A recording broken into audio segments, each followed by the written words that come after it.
ফাঁকা হন নাকি আপনারা? সবাই ভিডিও করেছে, সেই জন্য ঠিক লাগছে।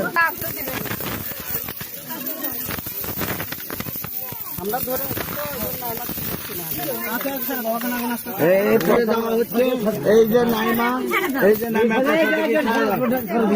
এই যে ওর বাবা মোবাইল চল, মোবাইল ওরা দেখতে খারাপ লাগছে। এই ঝড়ে হচ্ছে কাছে নিয়ে আসতে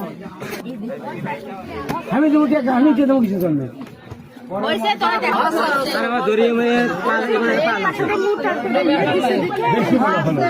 নাতনির বিয়ের সময় নাতনি যত ওজন হবে ততগুলো পয়সা দিয়ে তাকে উপহার দিবে।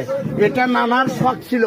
নানা আব্দুল কাদের প্রামাণিক ঠনঠনিয়া দক্ষিণ পাড়া, এটা হচ্ছে ওনার জামাই, এটা হচ্ছে ওনার বিয়াই, আর এটা হচ্ছে আমার ভাগ্নি নাইমা, নাইমার মা, নাইমার খালামণি, জামাই।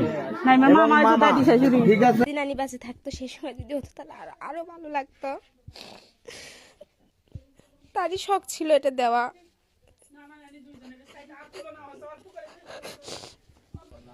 অনেক আগে একটা পেপারে দেখছিলাম আমি শিবগঞ্জের ঘটনা, তাতে আমি নিয়ত করছিলাম যে আমার পয়লা লাতি হলে আমি এটা দেব, এই জন্য আমার এই জিনিসটা দেওয়া। মেয়ের বড় মেয়ে আমার, হ্যাঁ বিয়ে অনেক আগে হচ্ছে, তখন আমার সমর্থন হয়নি, আমি দিতে পারিনি। তবে অন্যান্য মারা গেছে, আমাকে বলে গেছিল, আমি সমর্থন হচ্ছে আমি দিছি। আমরা ঘড়িয়ারানে মেলায় এসেছি।